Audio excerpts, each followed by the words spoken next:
Thank you. I think it's a good idea to make it available to others on the teams who couldn't join us today.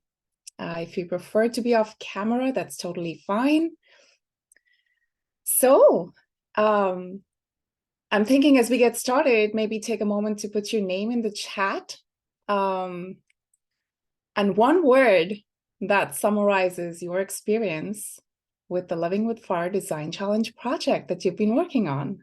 Feel free to be honest.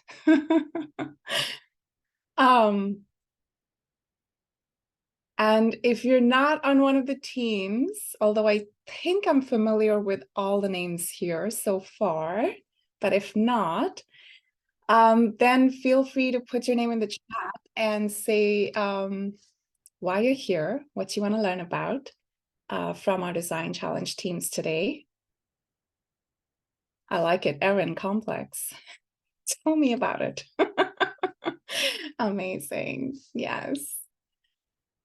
And I do see, I think there are a few new faces here. So what I'm going to do is just introduce Wonder Labs.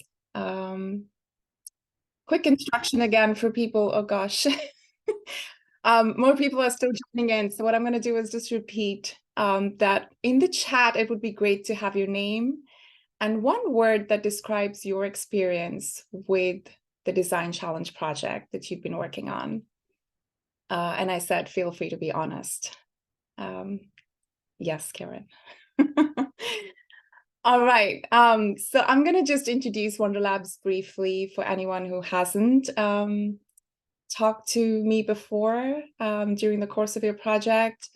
So I am Shefali Lakina, and I'm joined by my partner, Anukul Lakina, who just said hi. We're the co-founders of Wonder Labs. We're a social enterprise based in San Jose, California. And for the past 3 years, we've really been focused on catalyzing innovations with communities on the front lines of climate impacts with focus on wildfires.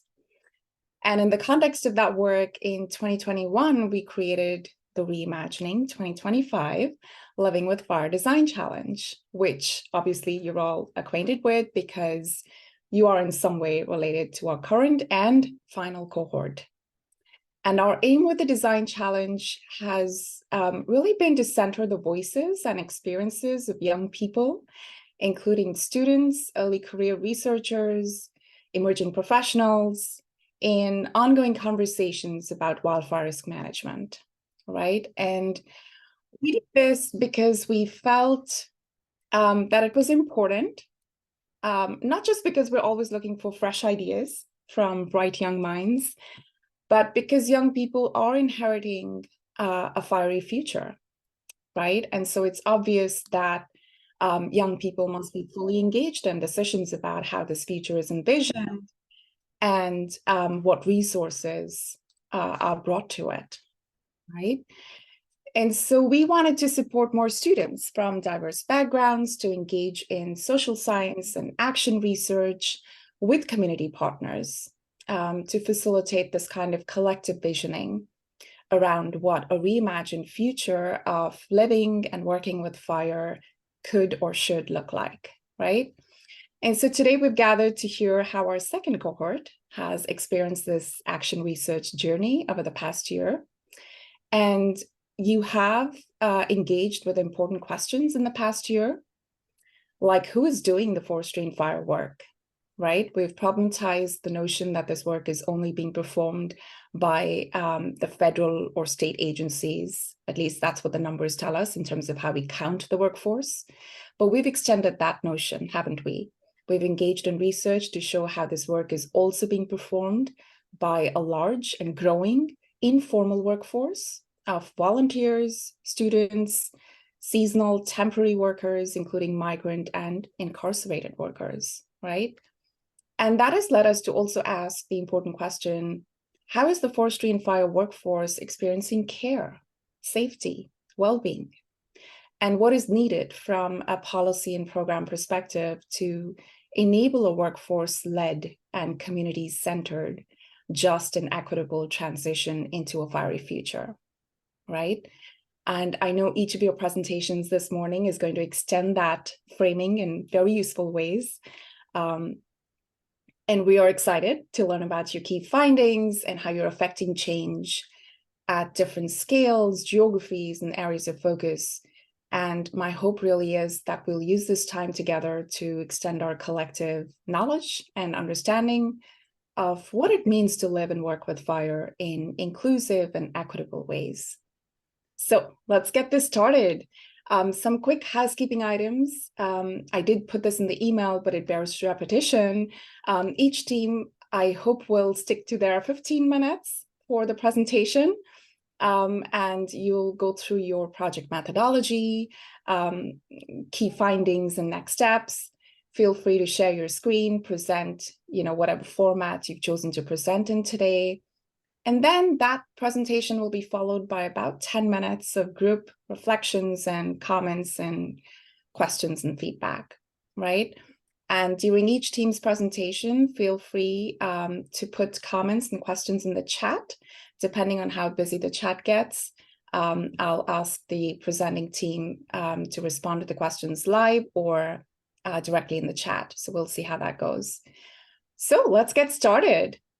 First up, we have the CU Boulder and Boulder Watershed Collective team, who will be talking about their work on developing an inclusive CWPP process in Nederland, Colorado. So over to you, Erin and Kieran. Thank you so much. Kieran is sharing her screen right now, but we just first want to say thank you so much to all of you today for coming here and listening, but then also thank you to Wonder Labs for providing the opportunity to do this this work. This has really been an incredible partnership with you all. I just want to quickly go through our introduction. So I'm Erin Freed. I'm with the Boulder Watershed Collective, and we worked with a graduate student team in 2022. And that was Kieran, Ellie, and Sarah. Sarah, unfortunately, could not make it today, but I'll let Kieran and Ellie quickly introduce themselves as well. Hi, everybody. I'm Kieran Riddell. I was on the graduate student team at CU Boulder for this project, and I now also work for the Boulder Watershed Collective, so a little bit of both. And I want to confirm, can everybody see my screen right now with the opening slide? Okay, great. Hi, I'm Ellie Prain. I was also one of the students working with Boulder Watershed Collective. And now I work for 4 Mile Fire Protection District in Boulder County, who actually just went through their own CWPP process, which is cool to see different agency go through that. So yeah, excited to be here today. Great. So we're going to quickly, I'm just going to overview. So I'm going to go over the background, the context of why Boulder Watershed Collective, or BWC, got involved with this graduate student team.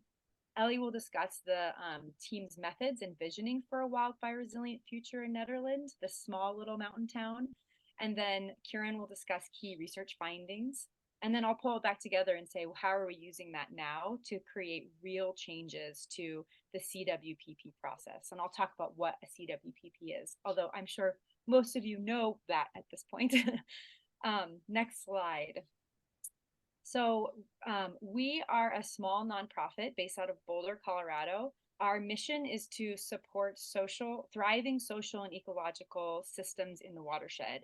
And we do this oftentimes through fostering trusted relationships, both within communities to create internal support for their own leaderships and decision-making around their watersheds, around their resources and hazards. But then we also work across agencies and trying to connect those gaps, and especially systems of power that are different in terms of who's making decisions, who's getting a say at the table. We have worked with several communities on a community wildfire protection plan. They're a federally recognized process that results in a document that highlights key project priorities around wildfire risk reduction for the next 5 to 10 years. So it's a list of ideas that are usually geospatially located and also non-geospatially located. We are working with the Nederland and Timberline fire protection districts, and we're specifically doing the community engagement piece of it. So how do we hear those community members' perspectives in terms of their priorities? This is a very unique social and ecological system. It's very, very complex. First off, ecologically, it's a system that has a huge intermix of wild and urban interface. 100% of the people that live in this area are in the urban interface. They're next to forests, dense forest stands. They're right next to these large wildfire risks. But then it's also got complex tree diversity. We have a mix of both mid and upper elevation tree species that have different fire return intervals. And so you have intervals that are really long, 100 to 300 years, and then some trees that require fire intervals that need a little bit shorter time. And so to make land management decisions that are clear, one size fits all is really, really challenging. And the community is very, at least for the most part, very aware of how complex these ecosystems are. Next slide. The social history behind this area is it's around kind of this thing called the U.S. Forest Service Foresight 2 decision. So this was a 2012 planned decision to basically do some really large lodgepole pine treatment, some ponderosa pine treatment, aspen regeneration, meadow enhancement in this area. And there was significant residential concern and pushback at that time in 2012, mostly because they thought this was not going to be effective treatments at actually reducing fuels, and that the U.S. Forest Service was not a trusted entity to keep a forest ecology and health in mind, that rather it was about logging, extraction, and acres treated that were needing to be reported federally. However, the project continued from 2012 to 17, and there was huge cuts being made, huge community pushback at that time, to the point where over 1,000 acres were reduced from the project because of local opposition. This also led to the formation of a nonprofit that was really trying to hold the U.S. Forest Service accountable to the monitoring that was happening after these large cuts. So there was also threats of lawsuits. They had to pull in a third-party facilitator. So there has been a lot of contention and mistrust between residents and the U.S. Forest Service and others that do forest management in the area. This is an interesting paper that was investigating just that social dynamic in Nederland that showed that actually only 27% of those that lived in the area that took this survey were opposed to this Foresight 2 project, and actually many more people were in support of it, showing that not only are there these systems of power different, but it also has internal community contention a little bit around what they need and what they want to envision for a wildfire resilient future. So we were tasked to essentially look at a new CWPP that we're writing now with core team members who consist some of people who live in the area, but that have a formal decision-making power around wildfire, and the U.S. Forest Service, Boulder County, and these other agencies, and then try to integrate what the community wants and their perspectives. We're trying to figure out how to do that together with a new process. And so this team of graduate students helped re-envision a CWPP process with reimagining. And Ellie will take it away with the project. Yeah, next slide, Kieran. Thank you. Yeah, so our objectives for the phase 1 of this project were just to engage the community of Nederland. We did that in a lot of different avenues, going to community events, talking with community members. We really just did our best to immerse ourselves in the community of Nederland over the summer of 2022, and this is different from phase 2, which is focused on geospatial data. We were doing this phase 1 in a non-geospatial context. And then from what we learned through our community engagement process, we boiled those down into recommendations to provide Boulder Watershed and the core team for an inclusive community wildfire protection plan. Next slide, please. So focusing on this research question that we developed in the spring of 22, we were looking at the role of community members and decision makers, and how their roles and experience defined wildfire resilience. And then we were also looking at the roles of community members and decision makers and how they defined, or how their experiences translated into wildfire resilience in terms of action. So we were looking at actions and definitions through this research question. Next slide, please. And then the methods for one, we did a series of community workshops in Nederland. We worked with just general community members. We did a more youth-focused community workshop, which was awesome. And that was a really incredible part of this project because youth perspectives were not something, through our research, were not something that was often considered in the CWPP process. In addition to that, we did interviews with community members, and then we did our best to include underrepresented populations. And for the interviews and the inclusion of underrepresented populations, we used a method called snowball sampling. So one interview could lead to another interview if that following interview consented to chat with us. So yeah, next slide, please. And then for our community visioning workshops for the second and the third one that we did, we used this backcasting method from the US, or adapted from the US Forest Service. And it basically starts at the center with your preferred future goal, moves out through key dimensions, indicators of success, then you get to your opportunities and obstacles, and then your actions. So it's a way to just kind of, I guess, see this chain of visioning sort of all the way through back to that preferred or future goal. So an example of this for us would be a key dimension would be safe and effective fire response. An indicator for that could be a robust emergency response system. So like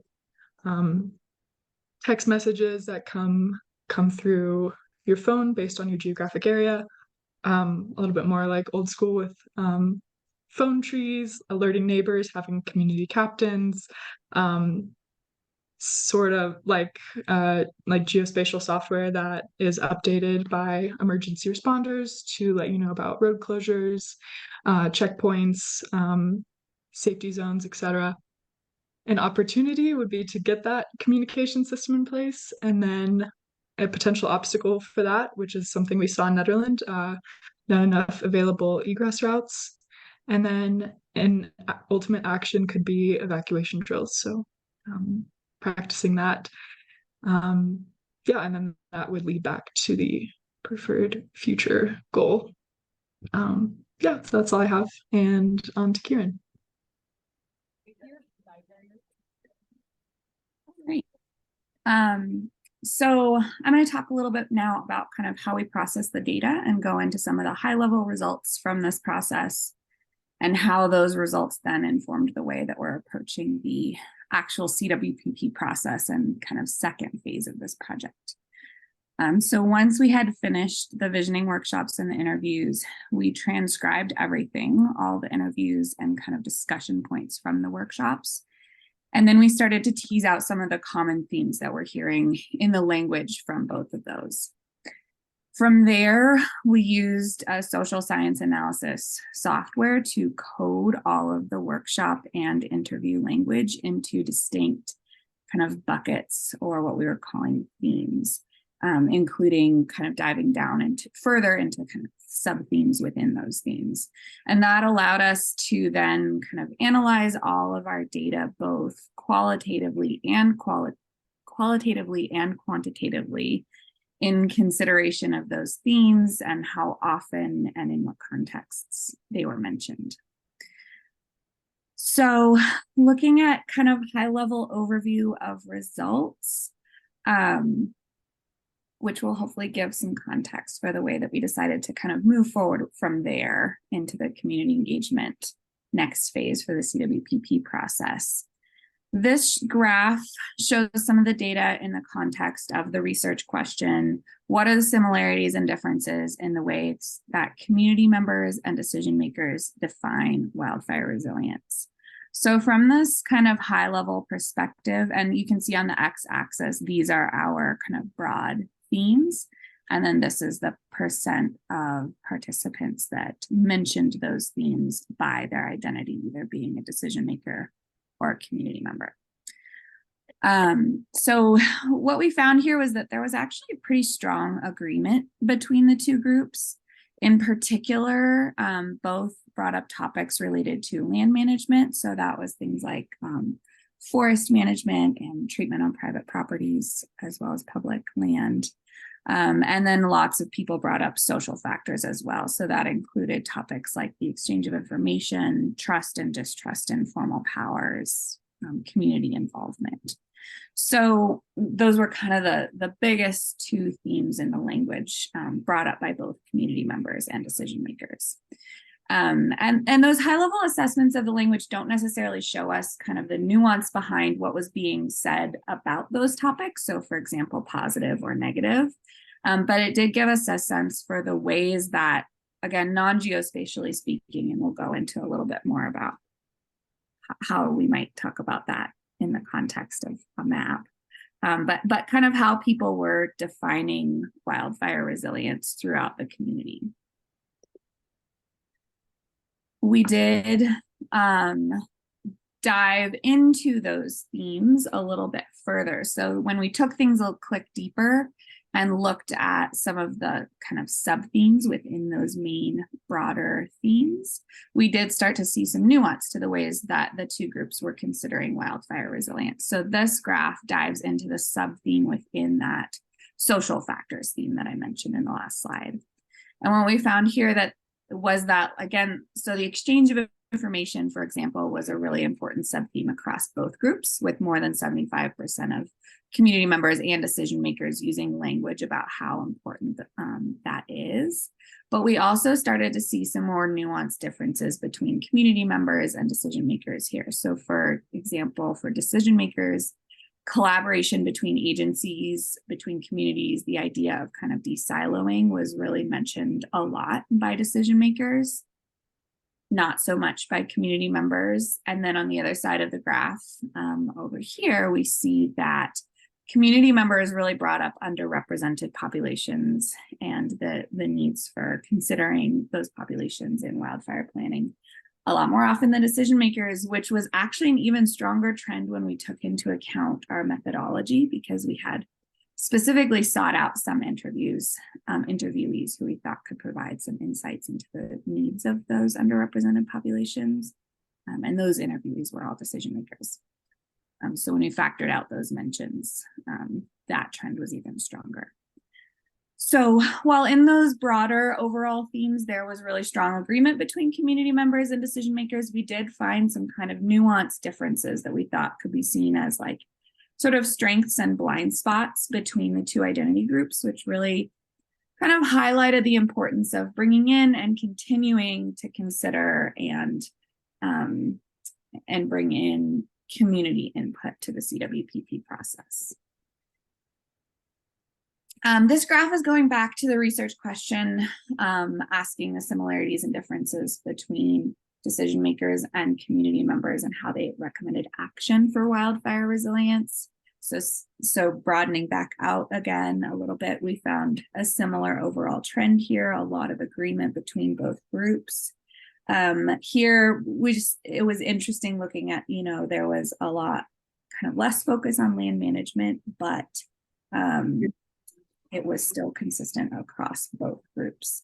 So looking at the data overall, what we kind of took away from this portion of the project was that by understanding the language that people use when talking about wildfire resilience, we can kind of better set up the CWPP process so that we can continue asking questions that are relevant to community perspectives. So this was really vital non-geospatial input for the CWPP development and helped us to formulate a method for garnering more concrete geospatial input from community members during the CWPP process, which is sort of already set up for decision makers to develop planning in that kind of geospatial way where they're creating priority actions across a map.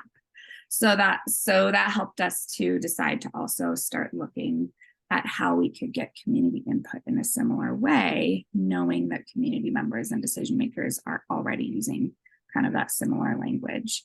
And I'll pass it off to Erin to quickly cover the way that we're moving forward with that idea. And Shefali, do we have time to cover okay, I'm going to do this very quickly. We're basically using a method called public participatory GIS. This is an example that shows, not of our research, but shows areas where individuals highlighted social values like aesthetic, spiritual values as high or low. And then that was cross-referenced to biophysical models like sediment regulation, carbon sequestration on this one landscape. We use this paper as a reference for our work, but this is a perfect example showing where are areas that they're both high and low. So where are areas we can all work together to get work done, but then where are areas that there are strong differences. This hotspot analysis can show areas like the green and yellow that are high or low or vice versa for community members and ecologists to show where it could be contentious areas, where do we find new strategies, where do we just stop focusing on just forest management, but also the holistic view of home mitigation, defensible space, all these other ways of dealing with wildfire resilience beyond just forest management that people seem to be talking mostly about in Netherlands. So this was a technique we wanted to use. And then the next slide, we then hosted some mapping workshops throughout Nederland in September. We did it in a barn, in a church, at a fire station. It was really great to get to know and meet people and like have them just there mapping. We had them map drawing priority areas and labeling that. So it could be anywhere from introduce beaver here, or let's focus on wildlife, or whatever. And then we had them pull out the tag and write why did they choose that area. So it was both qualitative and geospatial. Kind of clunky process. We changed a few things, but it was really informative. We have a ton of rich geospatial data right now and non-geospatial data from 2022 that we're all trying to put together in the CWPP. And the ways we're going to do this next is we're currently analyzing where are areas that are hot spots for internal community tension and agreement, and then where, when we compare it across priority areas for the community and the core team, where are the areas of agreement and tension there, so we can know potentially where is a project, a forest project, going to be cut off at the knees, and how do we think about other strategies to create wildfire resilience in a specific area. So we're going to present that to the core team, and then we're going to have them reprioritize what they see as next steps. We're actually going to try to change the trajectory here to include the community's perspective in terms of wildfire resilience based on all this work. So thank you all so much. Brilliant. Thank you, team. This is amazing work. I've said that before. I love how you brought in GIS, and I look forward to reading the paper for the action research journal that you plan to submit to next year. We'll get working on that for sure, because this is truly an innovation, and we need to document your process and your outcomes so others can benefit from it. We're a bit out of time. I do have a question, and I'm sure others do too, but I think what I'll do is roll on to the next team, and then we'll do a bit of combined discussion towards the end. All right. So we have the FireGen Collaborative next. Kyle, do you want to take it away? Yeah, sure. I'll share my screen and pass things over to Ayuthia. And if my team can just let me know when to flip slides, that would be great. There's a couple moments in our slideshow that include video. And so when that comes around, if folks can let me know if they can hear it or not, that would be really helpful. Just want to make sure that that works out smoothly. So I'll share my screen here.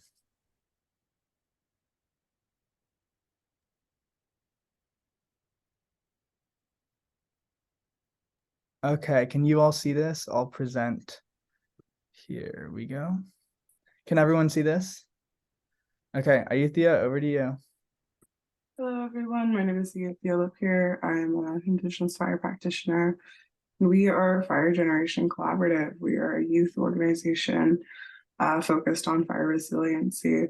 We're really glad to be here as one of the cohorts for 2022 and 2023.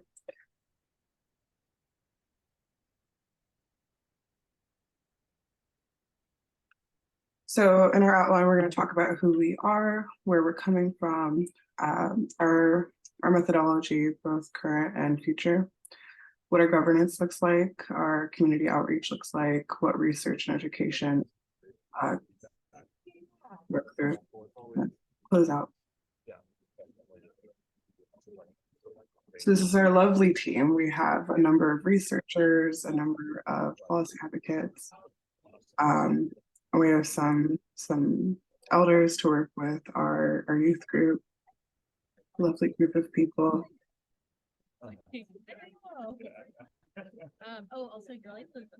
Okay, so I'll share a little bit about our origins. So when we first intersected with Wonder Labs, we were really just 4 young people from around the US. Bradley on the left there is from Alabama, Ryan, California, I'm in Oregon, and Alyssa in Colorado. And we were 4 young people with a dream and a GoFundMe page. And it was really amazing to intersect with Wonder Labs at the time that we did, because we were planning this trip to DC. And we had this vision for our generation of being far more involved in fire resilience and stewardship work, and particularly representing our marginalized identities, whether that's race, indigeneity, sexuality, or gender, in this field, and making it a space of belonging and a space where, as we diversify and expand the field, it can be inclusive of that. And so even in our name here, Fire Generation Collaborative, we have these ideals represented, a generation that will see more fire than so many before us. And also the idea that in this time, we need to generate fire, return it to the landscape, and that has to center Indigenous leadership. And then this idea of regeneration that hopefully you can see here in our logo represented within Fire Generation is regeneration. And that's really important to us. Of course, this takes collaborating across generations. And so that was a really meaningful start when we intersected with Wonder Labs. And I'll share a little bit more about what the DC trip included. Let me see. Okay, so after we started our Wonder Labs cohort, one of the first things that we were able to do was really reach out across our generation and say, if we're going to DC to meet with different decision makers, how can we share the voices of far more than just who we represent individually? And so we reached out to young people all around the United States, and we got, as you can see on the map on the left, over like groups representing hundreds to even a couple thousand young people from around the country. And you can see all those places represented. And we also, in preparation for these meetings with decision makers, because we had scheduled meetings with the leadership in the Department of Interior, the leadership in the Forest Service, and we said, how can we show that the ideals and the values of these organizations and these institutions are already asking for our generation to have a seat at the table if we're the most impacted and we're dependent on in these solutions? How can we have a voice in policy? And then furthermore, how can that translate to more action and involvement on the ground? And so we collected all this evidence. And what we found was this was a really powerful way to build this relationship with these decision makers, representing a large generation, and also having evidence that this is asked for and called for in this time. And so what our vision started out with was really a place for young people, and particularly of marginalized identities, in governance processes for fire. And this was some of our meetings in DC. With the leadership of the Forest Service, with different Congress people. We met with over 12 Congress people, and with the leadership of the Department of Interior Wildland Fire Office. And I'll pass it over to Meredith, if Meredith is here, to talk a little bit more about the methodology that we brought in the aftermath of these meetings to take this action further.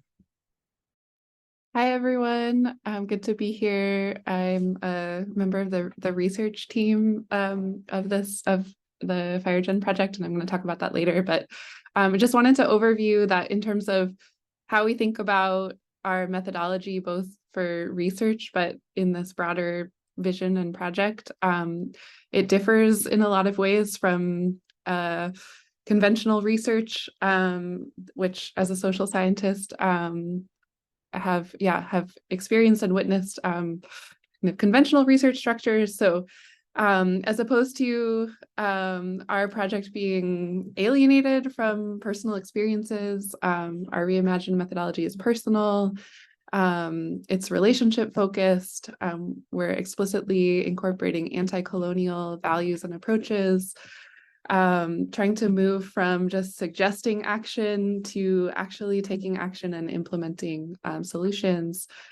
We have longer term goals and visions with this project, building into the larger effort of building FireGen's vision and social movement. And I think, compared to conventional research, our research methodology, which I'll describe later, is really intertwined with the governance work, community building work, and each of these pieces are kind of inseparable from the others in terms of building this vision, which I find extremely energizing and inspiring about working with FireGen.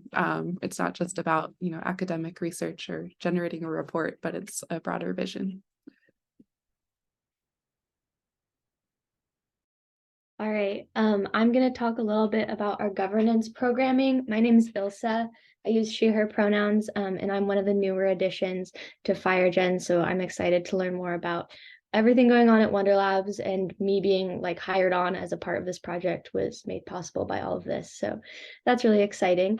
Like Meredith just said, even though this design challenge is relatively research-based, and we have a heavy focus of our work on social studies research, social science research, we also take it beyond that into the real world, and we make sure that our research impacts our actual impact in governance spaces, just like our origins on that DC trip we talked about, and also into community spaces, which we'll talk about later. So this kind of research project ended up turning us into a full-fledged organization that does research and, like we said, implements that into actual actions in the world as well.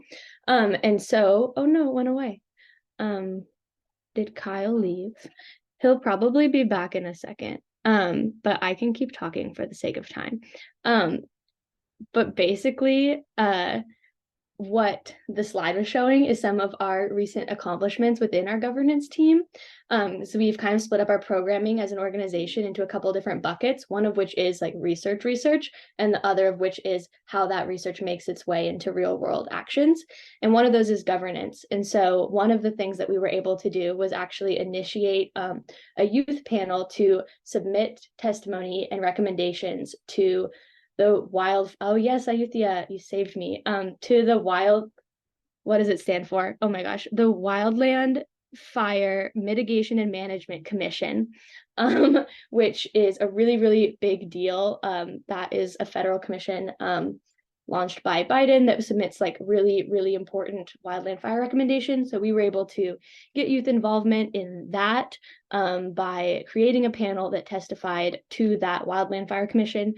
And then our recommendations were unanimously accepted into the final report. And you can see some of the successes there. Those are a really big deal, educating the workforce on Indigenous history and sovereignty, removing barriers, as we were talking about earlier, what the informal versus formal workforce looks like, Yeah, so let's, for time's sake, move on to the next slide so I can see more of our governance successes. We achieved a seat at the Wildland Fire Leadership Council. So we have a seat at the Western Region meetings where we can provide more influence from the policy perspective of a diverse young population.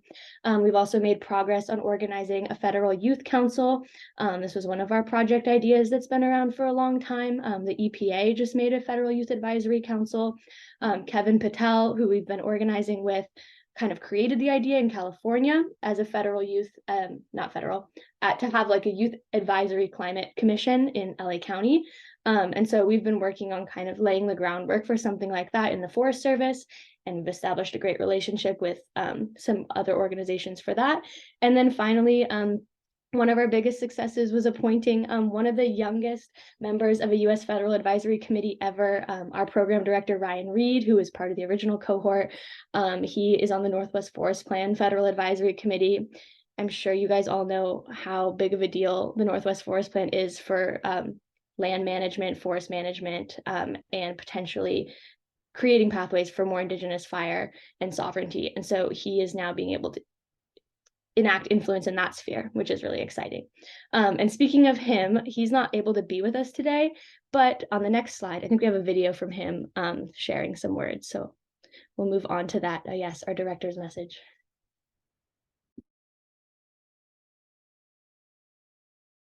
We can't hear. Let's fix this. Okay, it should go as long as I unmute. Ayuki Nunpoyam Ryan Reed, Program Director, FireGen Collaborative. I'm currently at the Northwest Forest Plan FACA Committee in-person meeting, which is being held in Seattle, Washington right now. I want to give a thanks to my team at FireGen Collaborative, as well as Wonder Labs. The reason why I'm in this position has a lot to do with those two groups of folks. I'm in a position to make amendments to the Northwest Forest Plan, and I think there's a lot of opportunity to mobilize younger generations, mobilize proactive management, as well as the necessary ecological components which need to be prioritized, and to further emphasize Indigenous knowledge and practices within that process. I think it's going to take a lot of unity, a lot of collaboration, and a lot of understanding of the colonial past that has really contributed to the issues, as well as the violence, ecologically as well as socially. I want to contribute that a lot of the space that the Wonder Labs has been giving us opportunity to allowed myself, as well as other folks on FireGen Collaborative team, to be able to develop and understand the importance of younger generations within this influence of changing fire culture, as well as other elements within the fire world. Hope to see everybody in the same place sooner than later. Yodwa, sooner. Thank you all. So for community work, we really focus on driving home these elements from research and policy and governance into communities that may not have as much experience, education, and knowledge of intentional fire and what that can mean, both in the conventional sense and in a decolonial historical sense. So part of our work has been collaborating with other local mostly Eugene area organizations such as the Student Fire Alliance at U of O, the Native Student Alliance, and a local all-Indigenous burn crew called the Wagon Burners. Excuse me. So this spring we held a workshop with the University of Oregon at a larger conference focused on climate resiliency, and we got about two and a half dozen participants who got to learn from the wagon burners about the history of climate and intentional fire in the Willamette Valley, specifically with some of these major topics like reforestation, conservation, timber contracts, and how these all interact, and how people on the front line of these restoration efforts, specifically Native people, work within crews and collaborating with non-Native entities and under NWCG guidelines, and some of the restrictive elements of that. And the key focus here was talking about the way that all people interact and need to interact with fire, especially in the Willamette Valley, where we are a fire-reliant space, land, and culture, and we need to return to the use of intentional fires. That was a great way to get people drawing and thinking, and seeing the photos of people's work were really, really interesting for us. And this November, we're going to be hosting a hoopathon. So this is a fun way for young people to get together, throw some free throws, as well as community organizations to think about what their buy-in is, community organizations to educate people that are coming through the doors. So this has been a really fun and really new way for us to fundraise and get involved in the community. So it blends a lot of our work into a fun new event for us. So this summer we hosted a art contest. There was about a dozen entries from all over the country. There was one from outside of the country, and it was really wonderful to see all of the ideas behind what a future with fire could look like according to young people or our contest engaged people below the age of 35, and seeing what they would like to see in the future with fire, what a return of fire could look like. We highlighted good fire specifically. In climate catastrophe, it's really hard to see images of good fire. And it's sort of a challenge for unassumed audiences to see a picture of a prescribed burn and associate good fire. So creating more media that can influence people's perceptions and specifically their hearts, their emotional ties to fire, has been a really significant portion of our community outreach work. So these two winners were both granted awards, and they are both from Indigenous women who are involved in fire. So I hope you all enjoy these. Cheers. I'll pass it Okay, on. I'm gonna super quickly talk about our research project. This is our research team. As you can see, it includes folks from many different universities and backgrounds and academic disciplines, and we've all been collaborating on developing a research plan and methodology. Next slide, please. So our guiding research questions that we've been developing over the course of many months are: how do young people in Oregon and Northern California see their present and future involvement in building fire resilience? What changes are needed in fire management, stewardship, and resilience workforce to better engage young people of diverse backgrounds and meet their needs? And how do young people's identities affect their relationships to fire and fire work? What concerns and ideas may be particular to young people from tribal and Indigenous communities? Next slide. We've been developing our methodology by engaging and working with an envisioning committee of some really amazing partners and practitioners who have been helping us design a study that can build on the knowledge of folks who've been working in this space for a long time and be useful to them as well in enacting our solutions. Next slide. And where we're at right now is that we have a plan to do a mixed method social science project that will combine a survey distributed broadly, asking questions around preferences that young people from different backgrounds have for different types of jobs and programs to be involved in fire related work. And then we'll also combine that with open-ended conversations. Sharing circles are a methodology, an Indigenous methodology that we plan to draw from in talking to folks from a lot of different communities and organizations to deepen our understanding of what young people want and need in terms of change for fire workforce and involvement. So we're almost at the point where we're ready to distribute surveys and organize these sharing circles, but we have been going through this kind of longer term intentional process of community engagement so that our project can really make change. So yeah, thank you.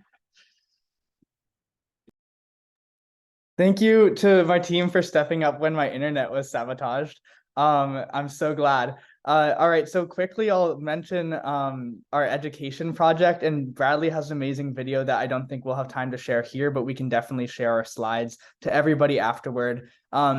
Quickly, what Bradley has been able to accomplish, and he is on the road today and not able to join us, but this is a list of hands-on school fire programs from around the country. So if you're curious, where do these programs exist? Where are schools actually engaging young people in hands-on learning in putting fire on the land or in reducing risk to communities?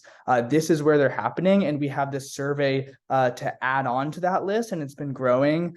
We also have a survey out to all the coordinators of these programs. And so Bradley has been leading this effort and also sharing about it with the broader fire community in blogs like the one in the Fire Adapted Communities Learning Network. And so we're really excited to be spreading this idea of, look, there are a lot of places where this education is happening. How can we expand it? And especially knowing that they're mostly in the Southeast, how can we allow these programs to flourish in the West where it's so desperately needed? So I'm really excited about that. And Bradley, by the way, is a fire practitioner at Alabama A&M, which is one of the only HBCUs with a hands-on fire program and forestry program. And yeah, we're about to wrap it up, but we also wanted to share some other notable benchmarks that didn't make it into our other slides, just really highlighting the fact that thanks to the Wonder Labs funding, we've really been able to spark a whole movement and organization, hire on new people, create our own diversified funding sources, operate as an organization with a formal fiscal sponsorship contract with our community partner that we found through this Wonder Labs project, launch a website, really make it out there in media and become kind of a self-sustaining organization that's in it to do this work for the long haul, which is really exciting.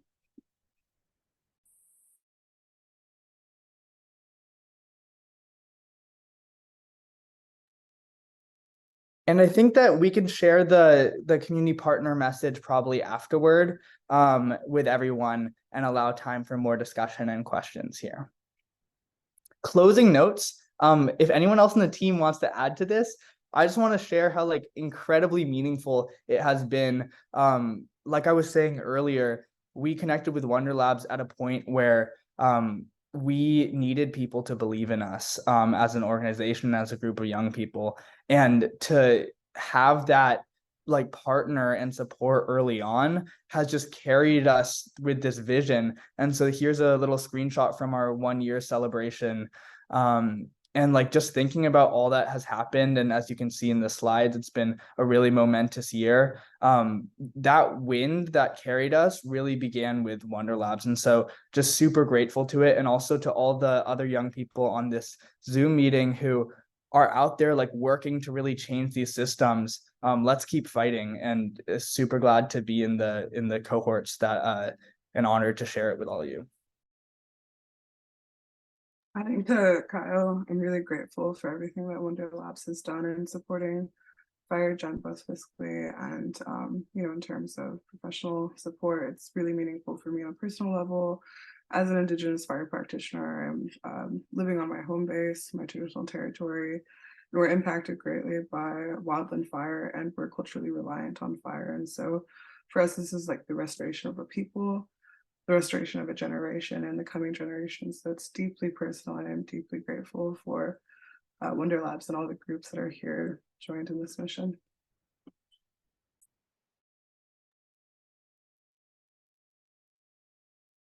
Thank you all. I have so much gratitude, Anakul. I don't know if you want to weigh in, but so much gratitude for everything that you're doing and leading with. You are literally on fire. So keep going. The kind of momentum that you've gained just in the past year, it feels like a long year. You've done so much, but it went so fast. And big congrats to all of you. I think you keep going, and we'll talk about next steps separately, but huge congratulations to all of you.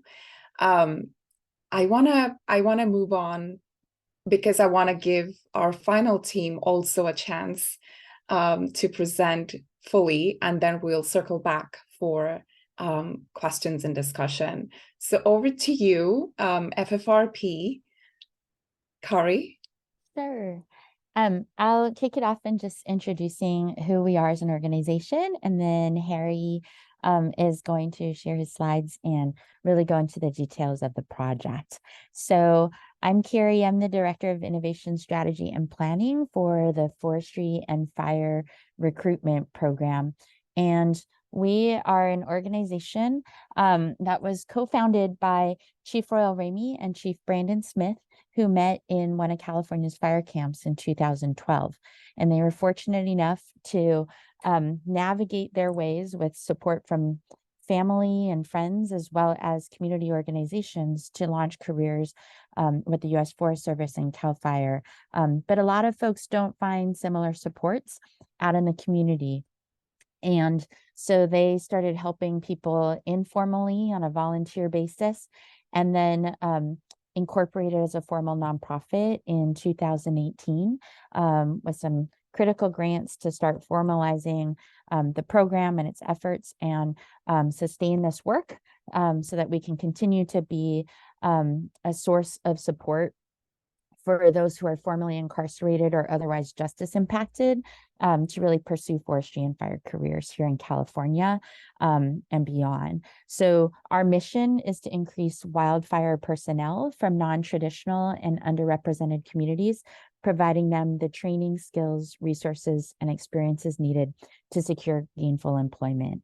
So this project is one that really came about with support from Wonder Labs, really to help us look a little bit more at the broader context of our work, and really think about how we can serve more people who are justice impacted, and what the various barriers are that are out there, and how to increase and make these pathways a little bit easier for folks moving forward. So I had used the word raw because I feel like we're just at the tip of the iceberg. We just scratched the surface with some of the different concepts that Harry will lay out for you.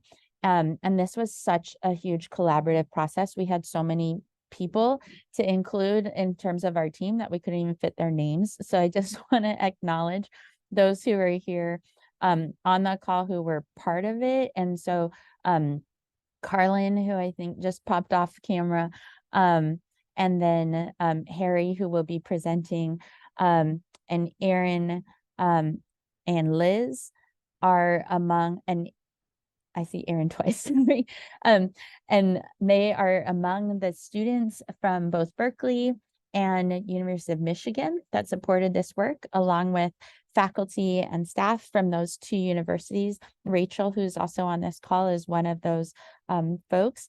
And so we had just really great support, both from the universities as well as community advisors from the UC Extension system. And then from within our organization, we had multiple staff and Grizzly Corps members.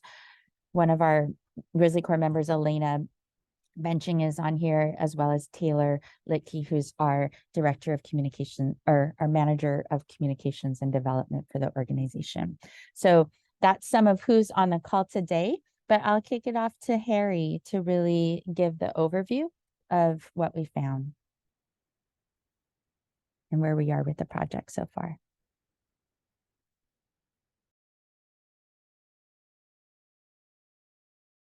Thanks, Carrie. All right, hi. So thanks for that introduction, Carrie. We're going to be exploring this project of reimagining fire and forestry careers for justice impacted people. And Aaron and I will be jointly presenting this presentation. So kind of just walking through, we're going to go through some theory, some information that you might already know, and then we'll kind of dive into specifically our research and some of our results and our recommendations. So Carrie already introduced the team, and it's a big team, and so we explored a lot of different pathways throughout this project, and hopefully we'll be able to encapsulate all of it in 15 minutes. So just diving right into it, many people, if they're involved within the wildfire world, or even those that are not, are becoming increasingly aware of incarcerated firefighters and the role that they play within California's increasing wildfire severities. So fire camps are caught between penal reform and climate catastrophe and are becoming a major concern. Many people already know that they're paid extremely low wages, with receiving between $1 to $5 per day, maybe with an extra dollar while actually fighting fire. And something that many people don't know is that CAL FIRE used to employ 100% of their hand crews were made up of incarcerated firefighters, and that has since transitioned to 50%. Additionally, the camps have historically been marketed as a valuable tool for rehabilitation and an asset to the state. We'll explore that a little bit further. So the history of the camps is a long one. The camps formally started, fire camps formally started in 1946, but the history of using incarcerated labor for fighting fire goes back to the 1901 or so, when the state actually used incarcerated labor to open up the wildland urban interface through road crews. So we talk a lot about colonial mindsets and the process of erasure of indigenous land practices. We see a similar pattern with the opening of the WUI, as well as the suppression of wildland fire for the remainder of the 20th century, in which the state found that they could save costs and expand the wildland urban interface through the use of exploited labor.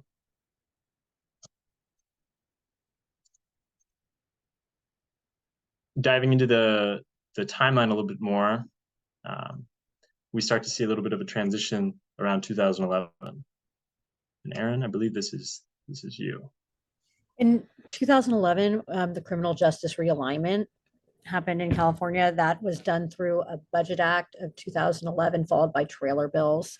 Basically, the way that this impacted the fire camps is that before the realignment, if you were sentenced to a year and a day, you would always be, for a felony, you were sent to state prison. And the state prisons are from where fire camp is one of many destinations you can end up in once you are at state prison.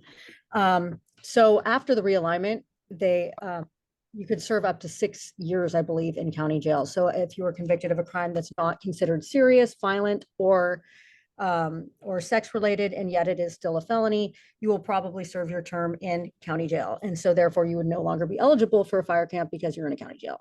And so that's significantly reduced the amount of people that were incarcerated that were able to, according to their past, their past criteria, they had to expand the criteria, is what I'm saying. I'm not saying that we need to incarcerate more people so we can have more people in the fire camp. That is not what this outcome is. And so what it's that CDCR needs to expand their criteria so more people that are housed in their facilities are able to participate in fire camp, as was demonstrated by numerous interviews that we have conducted, that people would be arbitrarily housed in behind the wall in prison, waiting to go for their points to lower, so they would become eligible to go to fire camp. And it's like what is the difference between 6 months in a personal time? Well, it matters to them, obviously, but so yeah. In 2014, the prison population was further reduced through Proposition 47, which recategorized some nonviolent offenses as misdemeanors rather than felonies, including drug possession and several others. But then we also have seen the worsening of the fire seasons. And with the Mendocino Complex fire in 2018, the August Complex fire in 2020, and the Lightning Complex fire also in 2020. So as the population in fire camps has reduced, so has the worsening of the fire season happened hand in hand. Okay, so AB 2147 was signed into law by Governor Gavin Newsom in September of 2020 and went into effect January 1st of 2021. This was the expedited expungement for formerly incarcerated fire camp participants. So this was supposed to be like game changing, and so we're gonna be able to have all the people that are in the fire camp, now they'll be able to naturally transition into fire careers. And it really, unfortunately, didn't manifest as much it hasn't had the impact that one could hope. I think that the amount of people that have actually successfully pursued expungements is very small. Like I'm talking like under like 50, and I think it's closer to like under, yeah. And so when you think about the thousands and thousands of people that have participated in fire camp in California over the years, that is not very many people that are able to actually benefit from this law. Next slide. So yeah, so the intention was to allow formerly incarcerated fire camp participants to be granted an expungement intended to remove barriers so they can seek firefighting jobs in the community. Some of the problems are expungements are not automatic. You are required to go back to your county of commitment, the county that sentenced you to prison in the first place, and to petition the court for that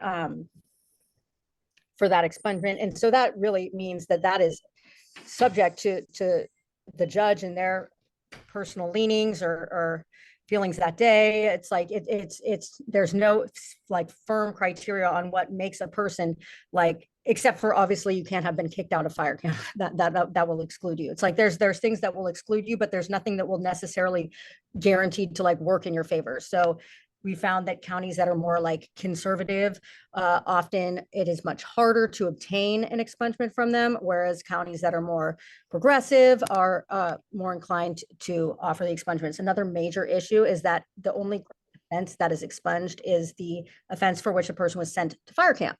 So if you have been convicted of prior offense, like convictions, then those are still on your record. So it's like, as numerous people we spoke with shared, it's like, sure, I could, I guess, pursue an expungement for this one felony, but I still have like 6 other, not to, you know, it's like, but I know myself, I'm a formerly incarcerated student and researcher. So yeah. So another really important thing to remember is that the exploitation of people in fire camp through the like, they're paid between $2.90 and $5.13 a day. If we paid incarcerated firefighters like something like even closer to even minimum wage, that would make a significant difference in people's ability to, like, for example, repay restitution, which is something that's required if a person is going to be able to successfully get an expungement. It's hard to get off supervision if you owe money to the government for restitution. It's not, yeah, it makes it more complicated, and especially for requesting expungement. And also the expungement is critically important because it's required to get an EMT certification in the state of California. I realized I totally neglected to include that, sorry. So, and these are direct quotes from some of our participants, and expressing their frustration about the low wages and the restitution that's required in order to successfully like reduce that serious barrier. Thank you for listening. So Aaron really covered a lot of those kind of the realignment, and as well as the issues around restitution expungement. I'll also just say that the state advertises that they save about $100 million a year off of this program. So do with that with what you may. But currently the CDCR program is going through a realignment in which we're seeing shifts in the fire camp populations due to those folks being transferred to different facilities. So the CAL FIRE is contracted with CDCR to maintain about 198 crews, but currently there's only 75 crews that are incarcerated. And the state is simultaneously building out its own professional crews. It historically only had engine crews as professional firefighters, which required the EMT, but hand crews were 100% incarcerated. But now we're seeing that transition, and so there are opportunities within those hand crews for folks to fill in. But you'll see here that we also have this quote that says the system could only produce enough inmate firefighters. So the system is contingent on this incarcerated workforce to maintain itself. And so that's where we're starting to see a little bit of a difference here. Here are some statistics regarding the intake of folks. We don't specifically address race within our research questions or within our research methodology, but it is absolutely present within this context. Within the federal wildland firefighters workforce, 83.6% are white and 78.7% are male. Within CAL FIRE itself, about 40% of the agency is white male, and then that within the fire workforce of CAL FIRE specifically, it's about 60%. So we can start to see that intake here with the firefighter 1 being entry-level position. And so we do start to see a shift. I'm not sure exactly what's happening. I'll let you decide about how it's going from predominantly white to the classification may have changed. I'm not sure. It is a little interesting, but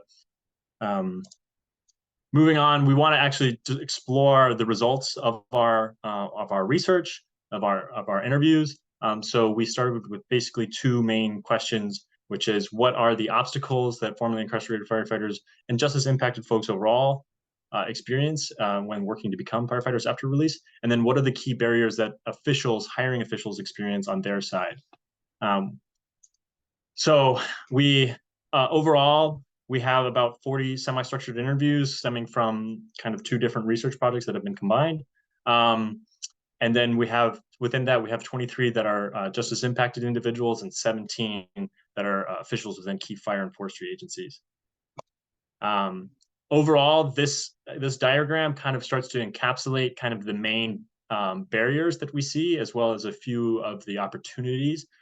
So the general populace will have the challenges associated with certificates, navigating the application process, required education credentials, as well as having access to technology. But on top of that, justice impacted individuals have to navigate parole, associated stigma and prejudice, as well as being disqualified from receiving an EMT certification. Folks that are coming out of fire camp may have a little bit more of a benefit in that they have some fire experience, and they have a relationship with fire officials, specifically CAL FIRE captains. And then there also is that slight possibility that they may receive expungement through AB 2147. So by far, the most critical aspect that we're learning from this research is the role of certificates. So certificates are kind of the most important component for entering the wildland firefighting profession. We had folks that mentioned that it's sort of like a currency within the program. But for most formerly incarcerated firefighters coming out of fire camp, their certificate coursework is considered inadequate. It has a state seal on it, but it doesn't actually correspond to anything. And so they often have to repeat coursework at personal expense, and they're not eligible for those EMT certifications because of their criminal records.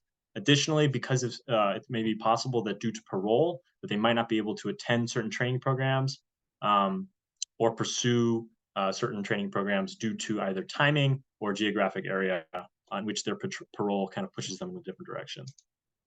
So here are some quotes. The first one is from a private contractor, a hiring manager, who basically says that she has to recertify, she has to put formerly incarcerated firefighters through basic training courses, even though they are qualified and have been fighting fire for 2 or 3 years. And then there are 2 quotes here from CAL FIRE officials that say there's no official certification that they get that means anything, and that no captain wants to certify an individual because they are worried about personal liability. So we'll get a little bit more into the unofficial support that CAL FIRE captains try to provide. Additionally, the formerly incarcerated individuals, they receive certificates from the state while incarcerated, but those certificates do not transfer either to NWCG, which is the U.S. Forest Service, or to CAL FIRE's hiring scheme. The second kind of component that we identified is education. Education credentials are important, but more important for forestry as opposed to fire, as well as community college wildland fire programs are increasingly utilized as like pools for agencies to pull from. And so there is an opportunity there as well.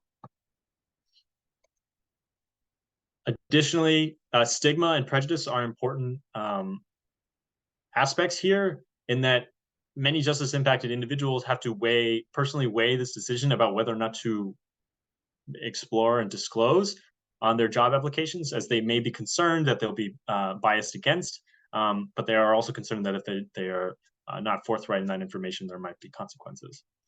Additionally, we identified that folks, whether they be justice impacted or BIPOC, they may experience prejudice while living in these predominantly white rural communities near their duty stations, and there might be opportunities for supervisors to have upfront conversations with communities to try to bridge those gaps. So one regional forester identified that those conversations are not part of any sort of plan, but the more that they happen, the more that it is able to kind of remove these feelings of isolation that that folks that are diverse may not it'll help bridge some conversations within different folks within the community.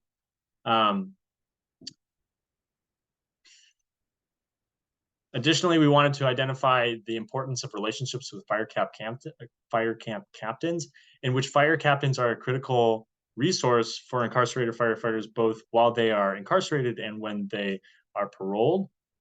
So incarcerated firefighters will talk to fire camp captains while incarcerated about how to make it a profession, and then they may engage with them after, as well as fire camp captains start to identify individuals while they are incarcerated and try to invest energy to support their professional development.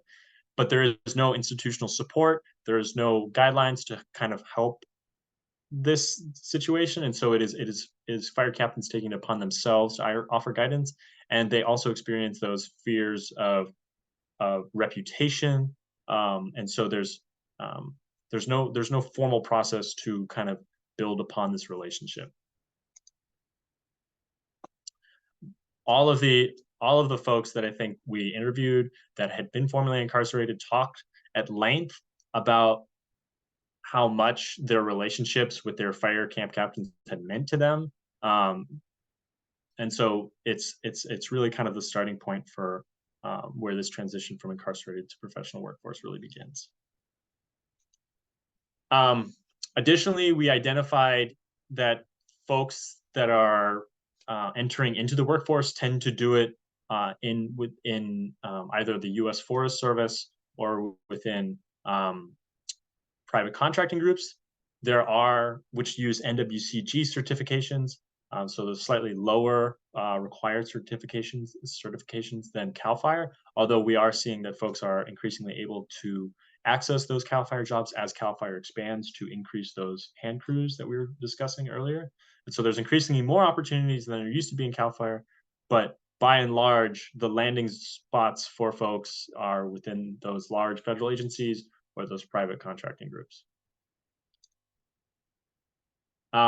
Here's just a personal example of somebody that's really just an amazing individual. Benjamin Fowler, he was incarcerated. He spent 31 months in fire camp, first at Susanville Training Center and then at Valley View Conservation Camp, Ichi Conservation Camp in Eel River. So that was between 2019, 2020, and 2021.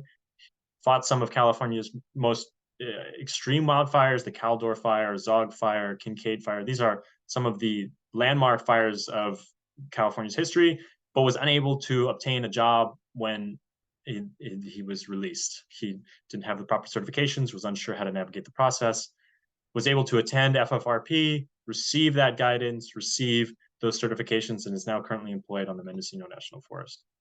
So Benjamin really represents this importance of celebrating the individual, but at the same time, we have to be critical of the system that makes it so difficult for folks to transition from being on these most extreme wildfires to being employed.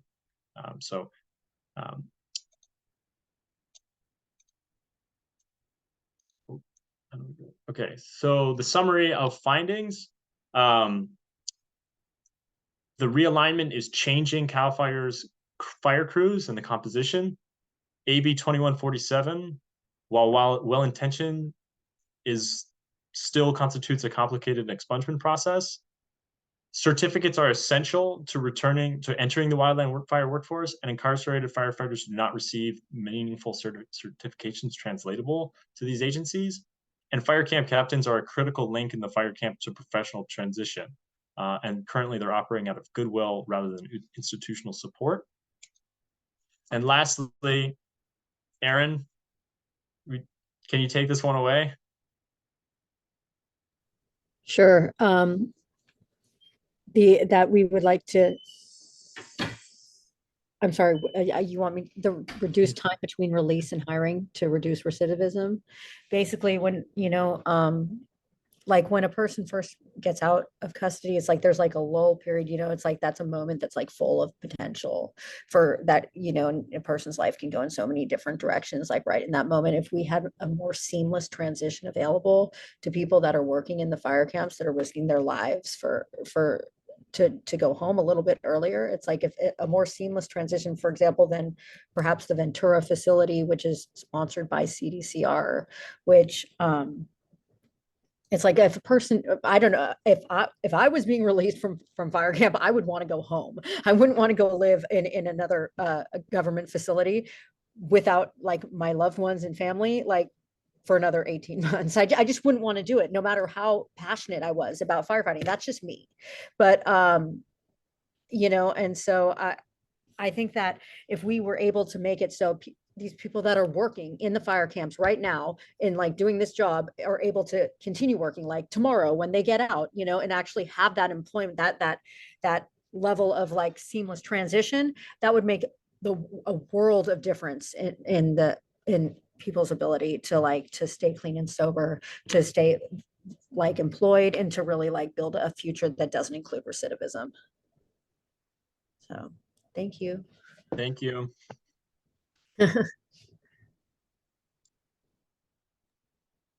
Thank you. Thank you all so much. As I think has been recognized multiple times over, FFRP is really engaged in groundbreaking work that's truly transformative for both our systems and people caught within those systems, right, who've long been impacted by these systems. And I think what you're helping to do is to catalyze that systems change. And I'm so glad that Wonder Labs has played a small role in helping to create that evidence base that hopefully will address the well-being of hundreds and thousands of people on the front lines of multiple crises. This is not just about wildfires, but it's about the intersecting crises that are clearly on display. And yeah, thank you so much for all your efforts and your leadership on this front. We have gone over time because this is so exciting to hear about your work, your projects. And I almost feel like I want to convene a second gathering where we get to have just the discussion around our projects and next steps. And I want to connect you folks. And I hope you'll take the initiative to write to each other and connect around your projects and what you want to do together in terms of next steps. And it's exciting to see what you're going to do next, and keep us posted. And it's important to think about your impact because each of us are change agents. We're bridges, we're translators. We're constantly rippling out these experiences, these learnings, this knowledge that we're co-creating. And it's important to reflect on that impact when we're considering our next steps together. And in that context, I want to very quickly just talk a bit about the impact that this program has had. Each of you have touched upon it through your own projects lens. But over the past 3 years in 2 cohorts, we've supported 7 teams nationwide across the 2 cohorts. And this support has really resulted in training a total of 37 students in social science and convergence research methods. And your projects have collectively engaged over 20 research advisors from all over the country, different institutions. And I hope you'll publish together, because it's really important to have all of this documented and made available to a much broader audience. And last but not least, the Design Challenge supported the absolutely essential and transformative work that has been on display today through 8 core community partners, and counting all of your combined collaboration